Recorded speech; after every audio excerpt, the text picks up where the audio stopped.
Ricardo Montalbán has been making Los Angeles history since his arrival from Torreón, Mexico, when he was discovered here by an American producer in 1942. With over 40 films to his credit, he starred opposite Hollywood's most glamorous leading ladies, portrayed evil personified in The Wrath of Khan, and spent 7 years as Fantasy Island's enigmatic Mr. Rourke.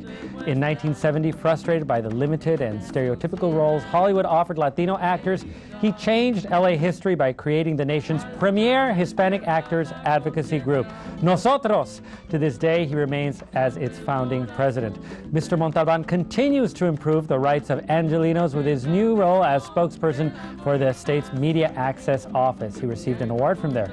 It's his mission to improve job opportunities for the handicapped. Among his stellar credits, some of his greatest roles are as an advocate for World Vision and disaster relief, amongst a few. You're watching Café California. I'm your host, Cris Franco. Soy muy franco, and I'll be speaking with this truly talented and big-hearted man who is the heart of Hispanic Hollywood and a legend in his own time, in a one-on-one interview with Ricardo Montalbán here on the next Café California LA Legends. I am so happy you're here with us.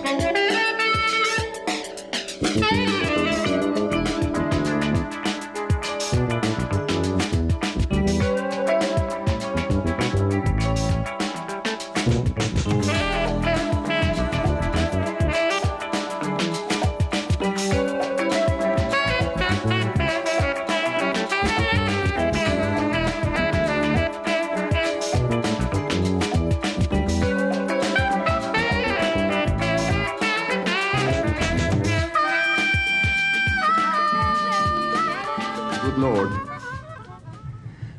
has made me a better human being.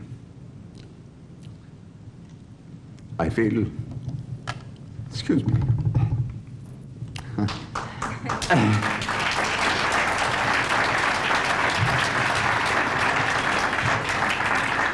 I feel spiritually stronger. I feel really that the good Lord gave me this for a reason. And now that I am a part of you, I am so grateful to this organization for the wonderful work you're doing. Really, it's about time. You have my blessings and, of course, my gratitude. I am very, very touched and feel very humble in front of you. But I am one of you. I'm very happy to be one of you. Thank you. Ricardo, that is some footage from you accepting an award from the Media Access Organization, which helps promote employment and accurate portrayal of persons with disabilities. And you know, you're always so dapper and look so composed that most people aren't aware of the fact that you've been dealing, of course, with acute back pain for the last 7 years. And there's a lot of mythology in the Latino community about what happened. As I told you, some people said, no, he heard it making a movie, he was doing a toreador thing. There's so many stories. But I'd like to know, in actuality, what you have is a condition, correct? And it's arterial venal malformation, and you were born with this, of all things.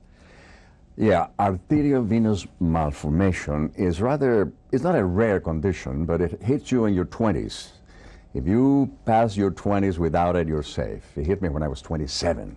Really? 3 more years and it wouldn't happen. Yeah, it's that there's a malformation, too much blood supply near to the spinal cord, the arteries and the veins, and if some kind of stress or anything like that can flush into the spinal cord, and you suffer hemorrhage. Oh, I see. The medulla, you know, what is the central system of the whole country. You probably know all about the back. Whole body. You probably know all about the back now. Oh, yes. You've become an expert. Not really, because no one is an expert on the back. There's not enough money for research. That's the unfortunate thing.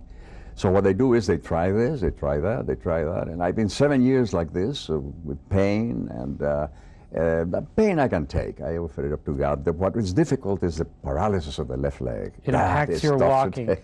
Because I was playing, you know, tennis, singles 2 days before my operation. I had no pain, and it's been very, very hard. But the good Lord knows why, and I accept it.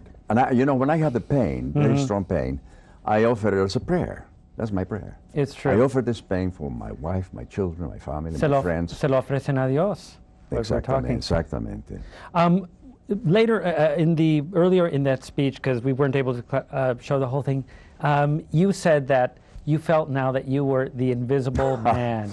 Well, that's true. Talk about the image of well, I mean, the invisible people on television. In other words, I've I fit all three descriptions of people you don't see on the screen. One is Mexican. Where are the Mexicans? Where are the Mexicans? Very few. We got two right now. How about senior citizen? Forget it. Very rare to see a senior Third, citizen. how about physically handicapped? Where are they? So I could survive maybe two of the three, but when it's three strikes against you and you're out. It's very difficult to find a role or anything like that today for me. Yeah. We're going to flash, let's flash the media access number, please, Federico, just while we're talking here, and so that they can get information regarding this organization. And they want to create just more of an understanding of that there are many, many handicapped that are functioning, that are movie stars, such as yourself. Of course. I mean, my mind is not handicapped. I think perhaps I have a little more experience now, and because of this experience, I could be a better actor. Maybe I'm a better actor today, because I got deeper feelings now. So this is not handicapped. Let's use it. There are so many people that are wasted. Their brains are wasted because they have some handicap or something. It's ridiculous. I know. The lack of understanding we have of the handicap is very sad. It's actually a window to ourselves. Very sad, yeah. I want to talk a little bit about what happened in 1998. Pope John Paul II bestowed upon you the honor of Knight Commander of St. Gregory, and I'm sure that was an astounding, wonderful thing that happened in your life. What exactly does it mean, Ricardo? Can you walk on water now? No, perhaps one of those humbling as well as beautiful experiences of my life. We have a photo there. I really felt, I really felt unworthy of this great honor, but at the same time, I wasn't going to turn it down. I was so pleased, so happy. So I felt almost purified. It was wonderful. It was wonderful. What a great honor. What a great honor. And you've been a Catholic, and almost like you were openly Catholic all your life. Yes. In an industry in Hollywood that tells you don't say anything that might limit your accessibility to people, And I wanted to know, you were always the Latin lover as a young man, and do you feel that the fact that you were assigned a sexuality, how did that jive with your very profound faith? Were you ever at odds at any time with that? No, you see, when you're doing a character, if it's a Latin lover, so-called, I don't know what that means, but that's one thing. That's a professional aspect of it. But in real life, the greatest Latin lover I ever knew was my father, who was married to my mother for 53 years and was faithful to her for the moment he married her. That is a man. See, the man who goes out and seeks the excitement of conquest, anybody can do that. It's very exciting, the conquest. But a man who is virile enough to have just one woman in his life and make her happy, that's a great Latin lover, you see. There's a real misunderstanding today of the term macho, isn't there? Oh. Because in old Mexico, it was alguien que era fiel, fuerte, someone who was bien educado. And I believe that when it came over here and across the border, it became a man who was abused his position as a man. But you see, there are certain songs in Mexico, unfortunately, and let me say this, that just hurt me. For instance, Jalisco nunca pierde y cuando pierde, arrebata.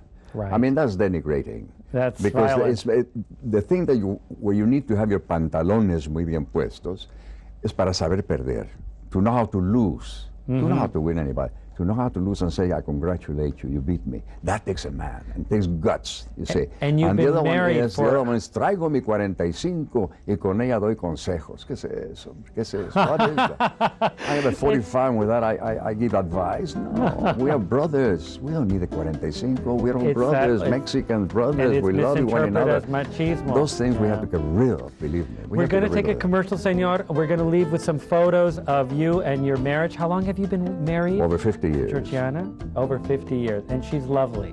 Beautiful. And what do you think has made your relationship work in Hollywood, where it is so crazy? Number one, my religion. We both share.